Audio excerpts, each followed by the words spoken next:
Researchers have found a new way to measure the pull of gravity at the surface of a star.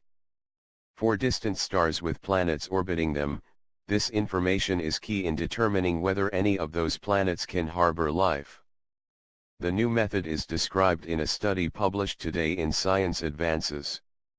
The research was led by University of Vienna's Timescale and involved UBC professor Jamie Matthews as well as astronomers from Germany, France, and Australia. Knowing the surface gravity of a star is essentially knowing how much you would weigh on that star. If stars had solid surfaces on which you could stand, then your weight would change from star to star. The sun is hotter than a sauna, but don't expect to lose weight there. You'd weigh 20 times more than on Earth. A red giant star, the far future fate of our sun, has a much weaker pull at its surface, so you'd be 50 times lighter. The new method allows scientists to measure surface gravity with an accuracy of about 4%, for stars too distant and too faint to apply current techniques. Since surface gravity depends on the star's mass and radius, just as your weight on Earth depends on its mass and radius, this technique will enable astronomers to better gauge the masses and sizes of distant stars.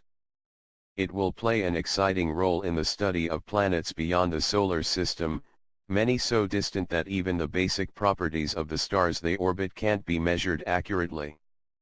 If you don't know the star, you don't know the planet, said study co-author, UBC professor Jamie Matthews. The size of an exoplanet is measured relative to the size of its parent star. If you find a planet around a star that you think is Sun-like but is actually a giant, you may have fooled yourself into thinking you've found a habitable Earth-sized world.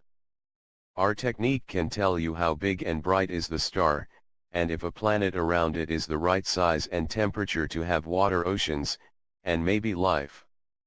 The new technique called the autocorrelation function timescale technique, or timescale technique for short, uses subtle variations in the brightness of distant stars recorded by satellites like Canada's MOST and NASA's Kepler missions. Future space satellites will hunt for planets in the Goldilocks zones of their stars. Not too hot, not too cold, but just right for liquid water oceans and maybe life. Future exoplanet surveys will need the best possible information about the stars they search, if they're to correctly characterize any planets they find. The timescale technique is a simple but powerful tool that can be applied to the data from these searches to help understand the nature of stars like our Sun and to help find other planets like our Earth, said Kallinger, the study's lead author.